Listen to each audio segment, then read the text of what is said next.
Hello everybody and welcome. And in today's video we are going to be doing a crane column, also called a truss column or a box column. The drawing that we will be working from is this here DRG 300 Unit 4 stalls. And it's basically just the drawing that shows the detail on this project. What we're interested in mostly is this here box column over there, and the drawing will be available in the description below. Now, for length, I'm thinking 6,000 matches up to what we need. I'm just going to say about 3 of them should be fine. This particular one, I'm not going to be worried about the width. So let's just say 5,000 so we can mirror them once we're done. And height-wise, at the bottom we'll have a plus 1580-150 with a plus 1586-300 at the top. So that's a height of 0 and 6,150. Let's just get this fit in. This. Now, it needs to face the other way, so flip it around, and this is going to be 6150. That's good. This one over here is a 305 by 97, and then we've got another one which it is connected to or boxed in with 800 to the side, and that is going to be again a 305, but this time it's going to be 165 by 40. Good. Now, next I'm just going to take a measurement over here to the outside over there. And that's because I'm going to make a direct view on this grid line for putting in my channels and bracings or placings as the case would be. And I don't want to come out and just fix them up afterwards, just move them out, copy them over. I think I'm going to get the setting correct and then just do it from the inside. Now, first things first, what I'm going to do is just do it from center to center, and that's just so that I've got something to look at while I'm messing around with the settings. Got that. Make B. This doesn't really matter, and neither does this one, as neither of them will be the main part of this entire assembly. Now, the part that we are going to be using is a 200 PFC. So, let's close up the I-beams, go on down, and somewhere over here, we're going to find the C-sections, PFC 200 by 75. Great. Now, as you can see, it's still in the middle, so we're going to move it to the side, right or left, it doesn't matter what you pick, you can always just pick the other one afterwards, and it's going to be 53 by 90, and you'll see that this one's going to have a little bit of a space, this one is going to be right up against, and that is fine. Now, with most structural steel, not even a piece of column like this is straight. It continuously changes, larger, smaller, left to right, and you've got a tolerance for that. So they're just going to press it up against and weld it, not a problem. So let's take this, we're going to apply it, and I think we might want this one to be center as well. Apply, and once that's done, I'm going to delete it, because I do not want to have that right this second. Let's head on over to View and create a view by 2 points. Get a nice front view of this. Now, to start with, we can either start at the bottom or at the top. Again, does not particularly matter. I think starting at the bottom will be fine on this one. I'm going to grab a construction line and I'm just going to lay it across the entire span. From there, copy linear, and I'm going to start copying stuff in DZ.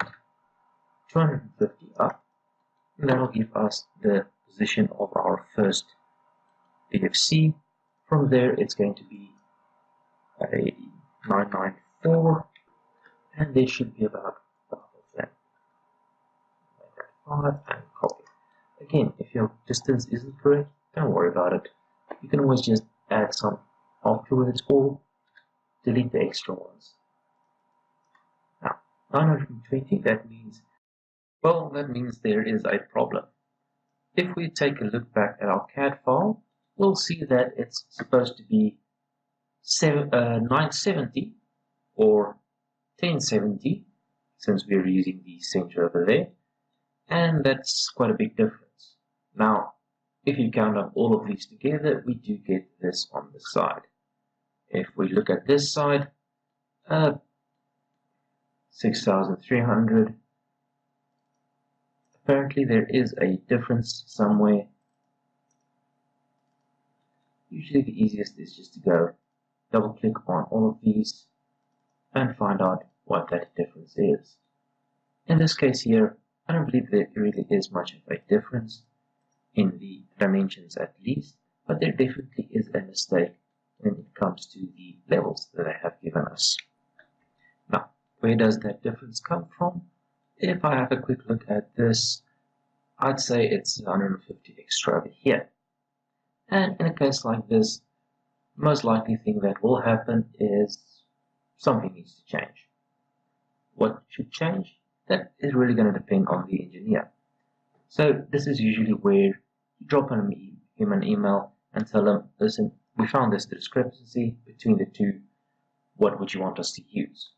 Oftentimes, stuff like these levels, they copy them over from somewhere else, don't change them, or they change the level because they want stuff shorter and they forgot about this, or they might have just said, okay, top to bottom, it's going to be 6,300, but they were thinking rails top, not the actual building top. So, yeah, you'll need confirmation on that particular thing. Now, what does that mean for us? Well, I'm going to say this level here is supposed to be the top of the crawl beam. Not the actual rail, but the crane beam. So the top of this plate girder. Which means basically that all our dimensions are absolutely fine. All we'll need to do is lengthen this beam by 150. And that should give us a fairly accurate area. So let's take up this one over here. I'm going to say at 100 and 970. There we go. Everything fits in as it should. Now, this is the top of our column, and instead of this, we can either go and change our heights, our levels, but I think for this one, it doesn't really matter. It's not that important. And of course, we will get confirmation from the engineer on what you should do. Right, now, the plate girder that comes on top of this item over here is 720 in size and height. So let's just shorten this by 720. Next, we can shorten this by the couple of plates that come on here. That's a 25, an 8, and a 16. Or you can go the other direction and just bring it right down to this line over here and then extend that by 51, since that is the dimension they saw fit to provide. So there we go, we've got our two columns. From here we are going to start adding up our internals, and basically all I'm going to do is go front to back. So one going forwards, one coming back, and that's so that we get the one at the front and the one behind. After that, select both of them and do a linear copy down. Now, again on this one, you can actually just say copy linear and enter a distance, run them all at the exact same. But since that's not fun, This is the way we do it. Good. Now, right at the bottom, we've got our bracings. Bracings are going to be the exact same thing. Let's just change the color to make this stand out a little bit more. And the profile is 2, and they say a 2 is an angle line of 70 by 6. And this is still going to be M. As for the positioning, it's still going to be mostly the same. Now, from here, we can just go and run it point to point.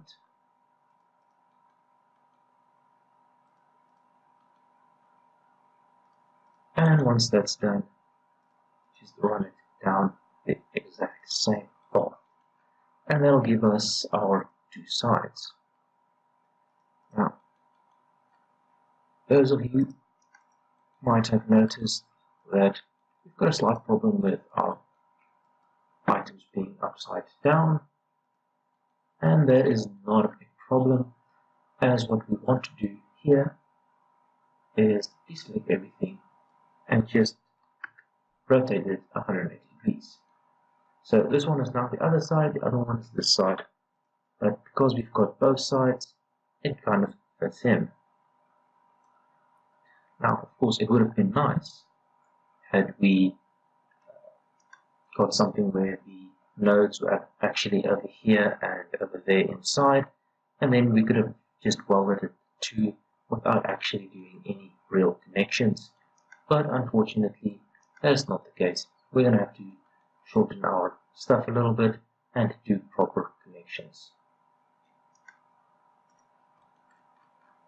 But before that, I'm just going to weld. So I'm going to grab that, weld everything in the middle to it. I'm going to grab this side, weld everything in the middle to that. Good. Now, everything is welded up. Let's start off with the connections. We can either go for the 11 without anything, or we can go for the 10. It really depends on you. What I'm going to do though is I'm going to grab it and just connect it to the column over here. Now, as you can see,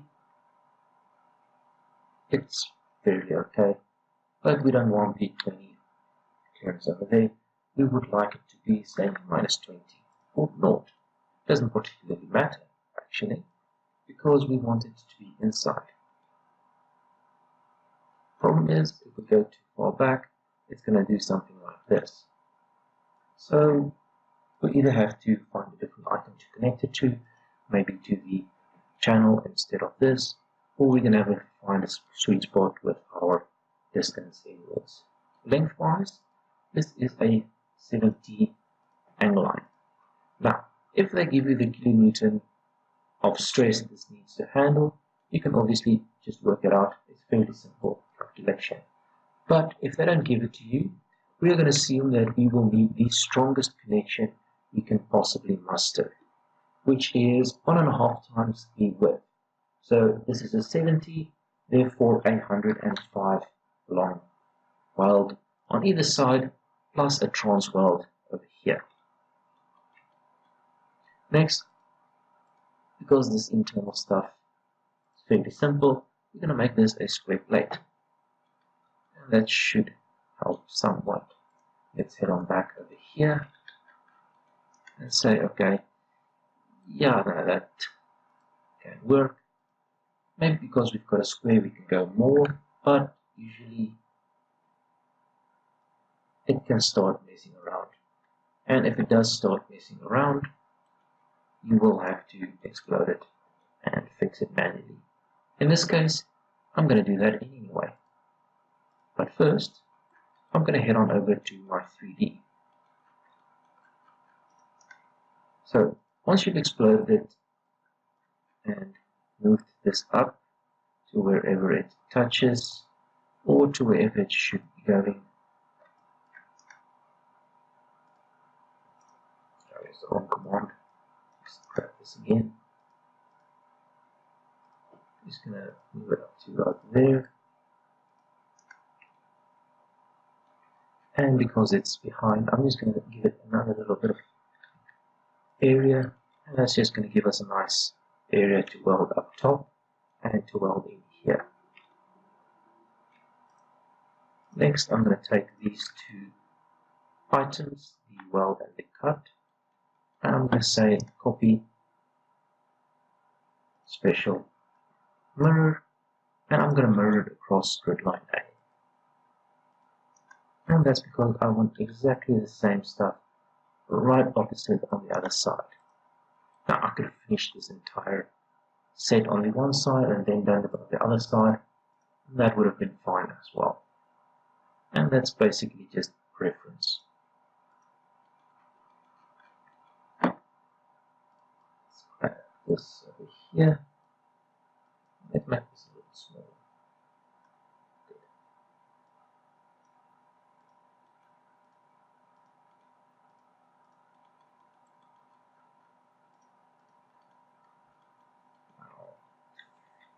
Do that. Let's apply all these lovely settings we put in here. Good, it's going to go a lot better. And I'm just going to apply the same connection to all of them, and then I'm going to fix it once all that is done. The reason for that, fairly simple, and that's because, as you can see, we've got a smallish plate over here, but they don't really touch. Whereas the other side is the exact opposite. It touches the channel first, and therefore we can't use the same settings. Just get that nice. So we're going to start off with 0. 0, it actually seems works quite well. So let's just make this see-through, grab those, make them 0, and well, let's apply and do the bottom one as well, and 0, and that'll give us enough of a clearance over here. Now normally I would ask for a little bit more clearance, 16 at least should give enough for both welds as well as everything else. So let's change this to 10.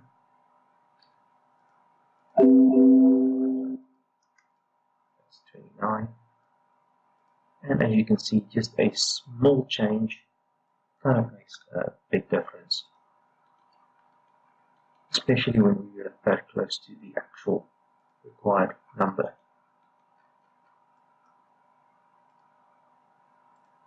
Now, from here, I'm just going to grab all of these components. So instead of selecting everything individually, I'm just going to double click component over there, select everything and explode. That should do about that. Good. Now let's change our selection back to everything. Here I'm going to just take the bigger of the two plates. They're both the same size, it's not going to matter. And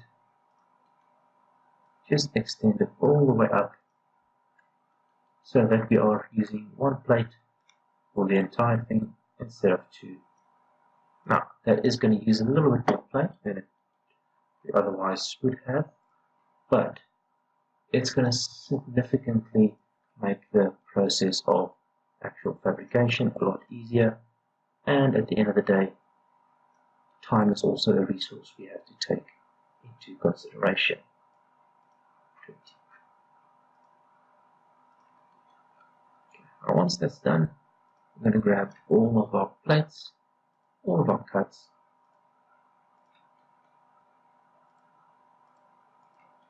and just mirror them over to the other side. Good. Once that's done, let's mirror. And as you can see, there are a couple of small problems. So let's say we try the other method, which is do that, get rid of everything this side, grab everything that side, and just mirror them over. It's going to end up better. Yes, it is. Good.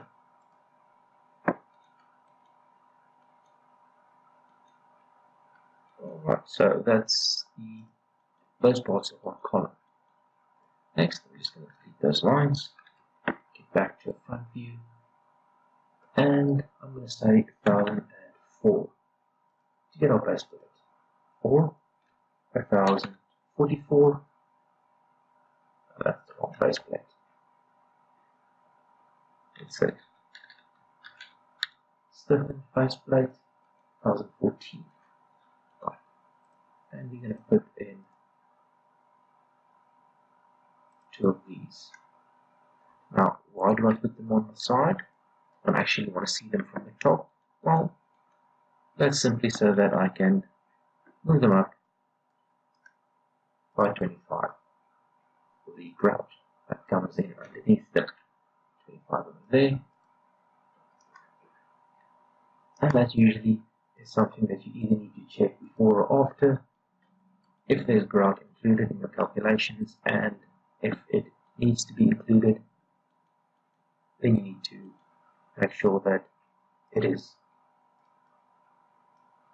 Right, the plate thickness is going to be, I think, 20. Yes, 20 over there. That's good. Our stiffness that we need to have, let's go to stiffness. Well, we've got nothing over there, so we can take that off. We've got these ones over here, and all our stiffness are 12 thick, so flange plates 4, I think, should be the correct one. That's 12. We grab a measurement over here, that is indeed 12. So that is worked out fairly well. And for the rest of the stuff, I'm not gonna do anything right this second. I first want to sort out the actual plate size.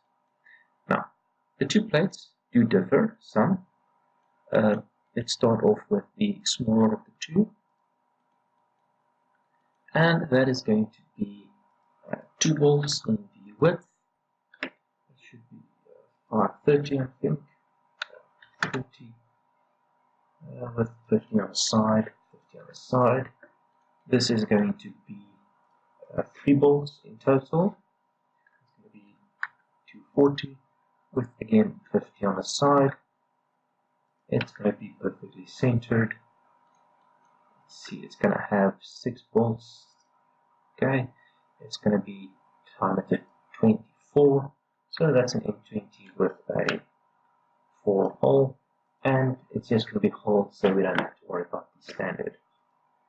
Modify this, we'll find that we've got everything there. And to see if my calculations are correct, I'm just going to take a measurement from there to there. 260, that is correct.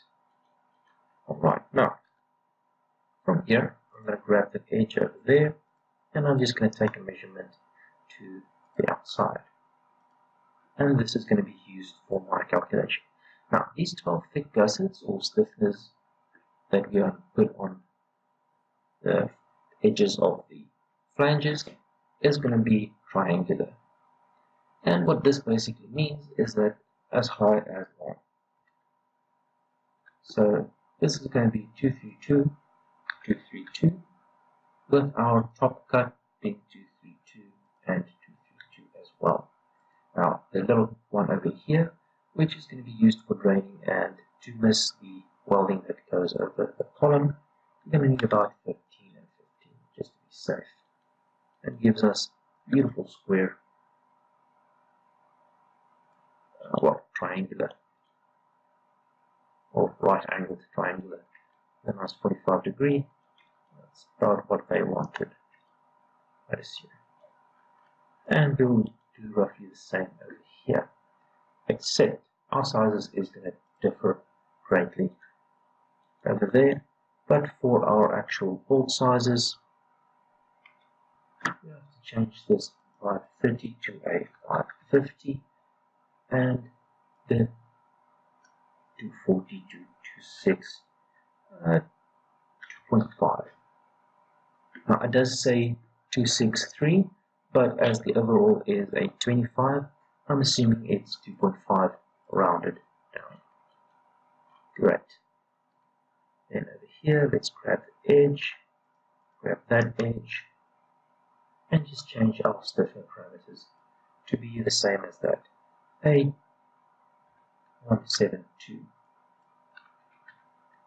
Now, although they do give you the 0.6, that is not going to be necessary to fill in here. In fact, you can even go with 170 instead of 172. As I said previously, this is structural, so we've got a nice bit of tolerance to work with. We don't have to be absolutely precise like with the machining stuff. So that should be it for our bottom. Let's head on over to the top. Now, for the top, you require a cap plate or an end plate. So let's say end. There we go, there's an end plate. Now, this end plate command, like the columns, will automatically shorten our plate based on the thickness. So we are going to have to move it up once we're done. First things first is the thickness, which is 25, and after that I'm just going to move it up so that I don't have to worry too much about this view, and we can do the second part of this in the 3D. Now the next thing we've got is our width, and in this case it's going to be something like 350. As for the height, basically it just needs to stick past our existing column by about 6 to 8. And this is a 25 plate, so that'll be 8 full welds. Since this is a 3/0, that's going to be about 321. So say 325. That should be good enough. Let's have a quick look under here. Now, there definitely is enough space to carry the welds. Now, the reason I don't particularly worry too much about getting it wider than that is because, well, it's not going to really benefit us in any way. Next thing we want to add on top of this is a rocker plate. Now, a rocker plate basically is so that the weight that comes down from the crane is centralized, as well as a bunch of other stuff I'm not too particularly familiar with, and I even did it in the wrong direction. It's supposed to be across in the other way. So from here to here. It's basically to do with the motion of the crane when it stops and how it transfers that motion. This will be 60 wide, and that's roughly it. Good. This, well, of course, I'm going to just take and weld up to that plate, and if we press Alt and select, everything should be selected. Next part is going to be our column at the top. Just grab this over here. This part over here, basically where we put a couple of holes in for this bracket system that's holding the crane in place, as well as these two stiffener plates. Now, for the stiffener plates, it's going to be very, very simple, as all we'll need to do is basically just grab a contact plate, run it from there, and they do give the actual size. They tell us these things are 150 wide, around 150, and that they go down by 350. Come back in, perpendicular, and close. Thickness of these plates are going to be 620. 20 over there, apply this, and then just copy it over to the inside of the side web. Great. Grab weld and just weld those two plates as well. Next, the continuation plate, of course, is going to be part of the crane, as well as a bunch of other stuff that we're going to do in the next video as part of the crane. For now, all I simply want to do is add up and get these holes in over here, so that I don't have to come back and fix the drawings. Something that usually does not end up happening. Right, for the bolts, I'm just going to grab them and put them right up here at the top. And any direction down should do. From here, you can do the rest mostly with settings. So the first setting I'm going to do is just turn off the actual bolt, because I really don't want an actual bolt. After that, I'm going to say, right, the bolts are going to be on the inside of a channel, mainly a, let's see, 200 by 75 PFC that connects to a 180 PFC. So in order to get the internal stuff to line up, holes and such, and have 2 rows, we need to do 55 from the top. So 55. Besides that, we also need to lower it another 20 for the thickness of the plate girder flange. So 50 becomes 70. And above that, of course, we've got the fact that this needs to be 150 lower to get to the top of our crane beam. So that is a 225. That wrong position. Let's just stick that up there. The distance there should be actual 70. And if you want to confirm all of that, it's quite simple. You just head out over here and say, right, our top of our crane is at this level over here, which means 75. That's good. And then it needs to be in by 40. So 40 over there moves it in. Once that's done, I'm just going to apply this, and I'm going to grab the exact same set and I'm going to run it down on the other side. That should be all of those things there. Next, of course, I'm just going to grab this entire collection of stuff and I'm going to copy it to my other grid lines.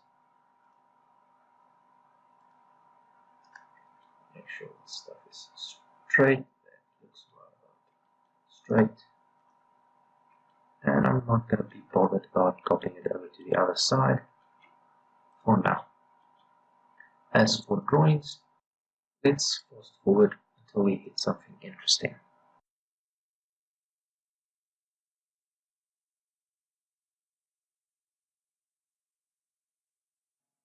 Great. Now, as you can see, obviously, Tekla does not understand how to do a box column.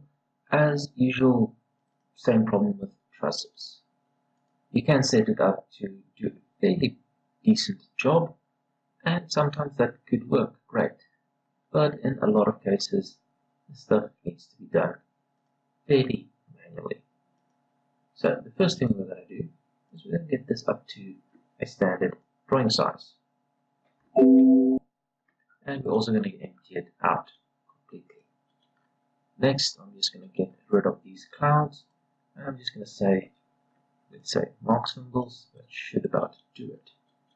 After that, as both sides are exactly the same, I'm going to delete one of these 2 views. Let's just say arrange again. And of course, these views aren't all that much better, so I'm going to get rid of them as well.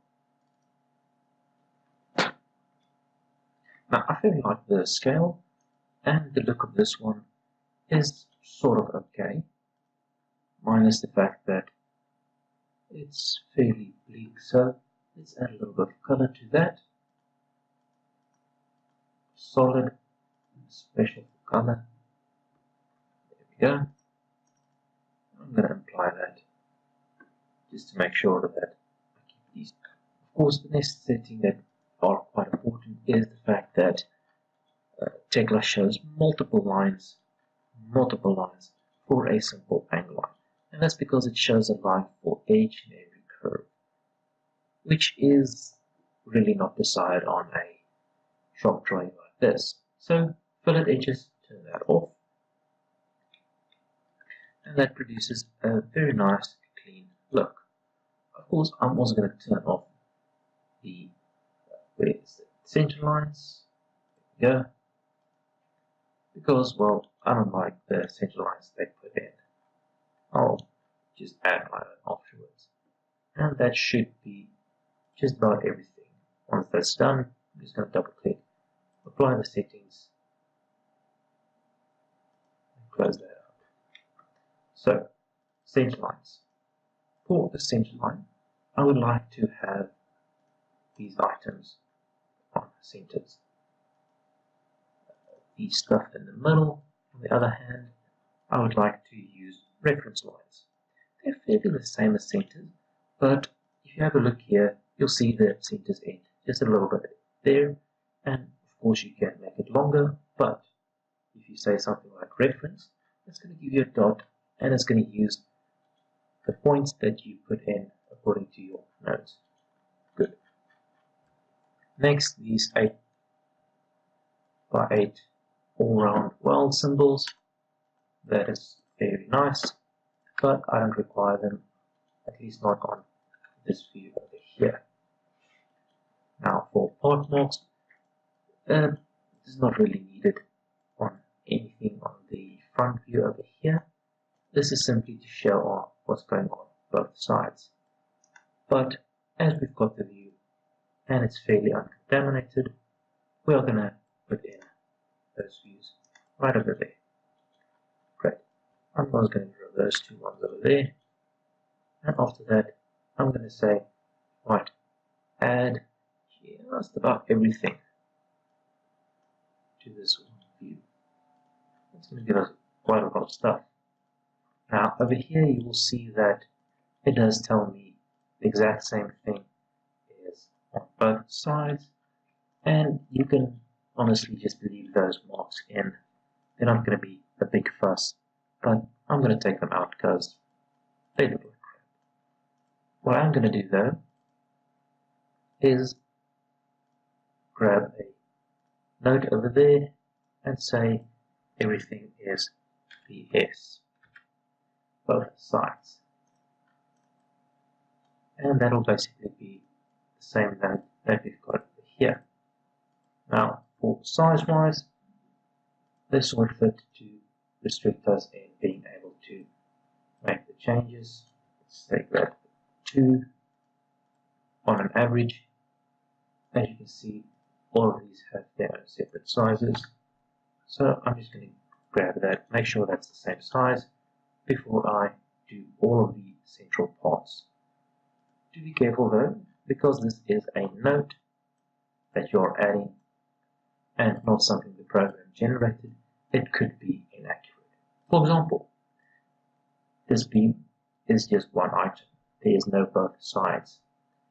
Do pay attention to something like that, as it could land you in a spot of hot water.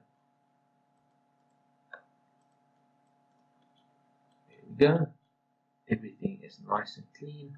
All our notes say both sides.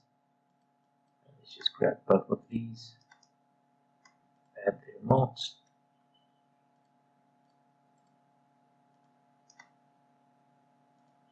There we go.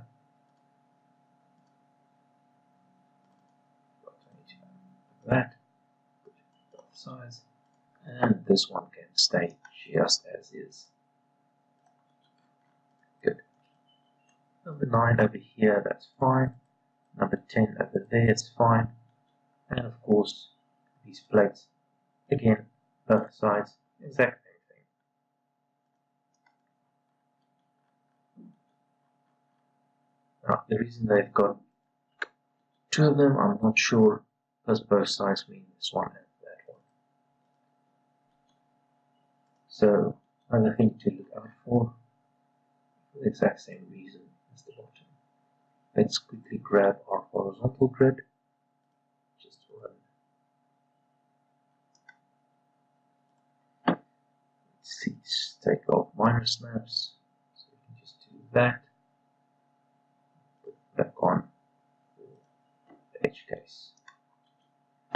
Now, in a lot of cases, those minor major snaps could make quite a big difference in convenience, especially if you've got something like a bracing where the actual end node sits over there, bracings over here, very close to each other. So the program decides when you click over there to take the main one, and you end up being a couple millimeters out. Now for this one over here, I'm going to say exact same principle. Just grab all of these and here we go. Again, I'm not going to do a dimension for the plates, as they are triangular, they're 45 degrees, they will be the same regardless of where they go. Now, dimension line like this is your choice whether you use it or not. I prefer to not use it. And then on this side, I'm just going to grab the 100 to the bottom over there, and then put in those ones over there. For these over here, I would like to change them from inside to outside, because it looks nicer to me at least.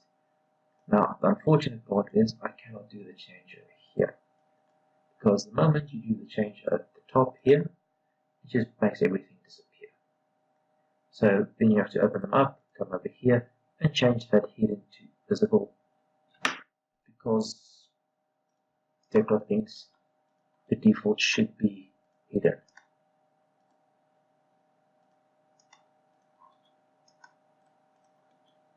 Right, that's it for all of those.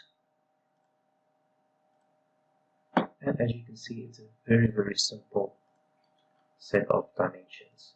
Let's just add the distance between these two, and obviously a single dimension you never want to see when you put it in, as far as Tekla is concerned. Let's just do that. Good.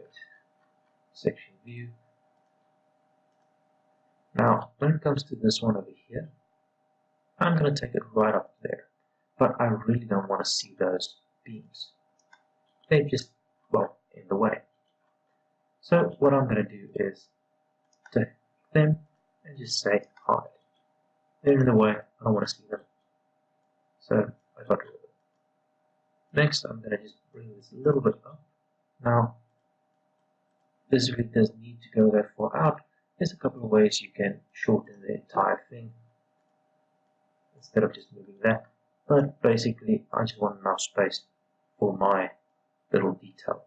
Now, I'm not going to be able to put it up here and detail it because my dimensions go over to that, and I might want to move it out to this area over here once I'm done, depending on how bad it is.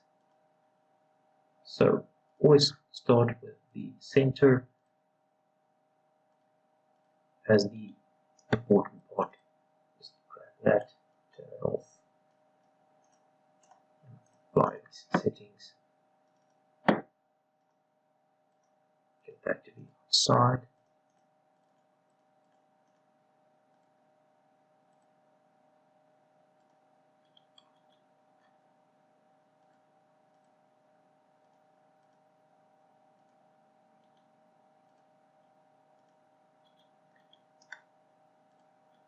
Now for this one over here, I would like these to be centered on,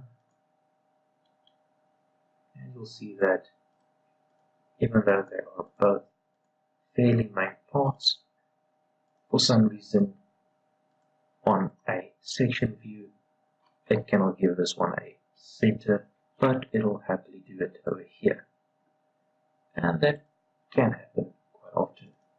So what I like to do is grab a line, change that to be center, this one over here looks nice, or that one over there, and then just apply that. Once I've done that, I can draw in my own center lines.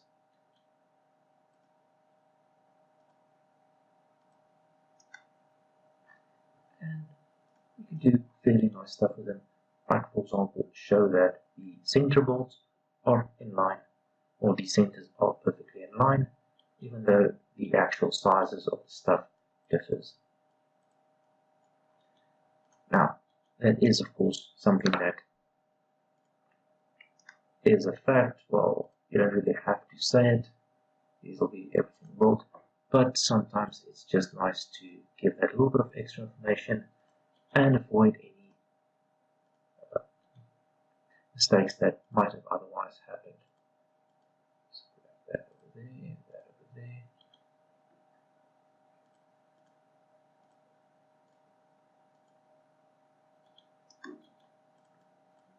Just move this out a little bit. And these two can be either away from each other, or you can just grab both of them and combine. Then we've got this little 160 in the middle for added information. The particulars around that aren't too important. And of course, exactly how you space this stuff really is up to you.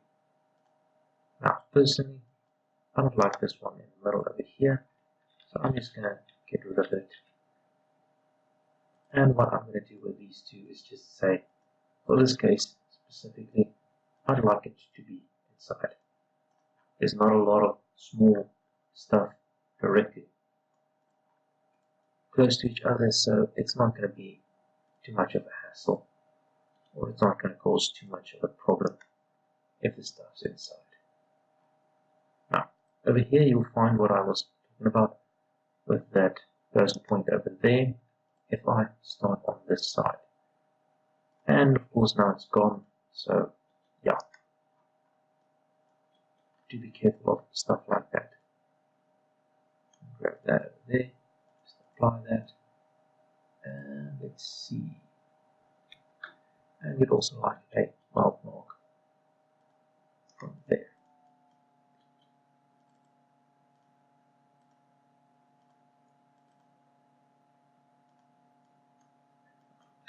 That's going to be 8 and 8,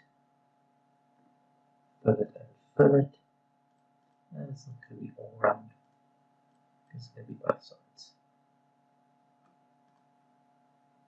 That should about do it. Now, as I was mentioning earlier, this doesn't properly fit in there, but it fits in over here a lot nicer. So I'm just going to shove it up there. As for what's going on here, well, you don't really need to show that. Everything is centered and just stuck on each other. But if you do want to show it, there's no fault in that. A nice view can always help clear things up.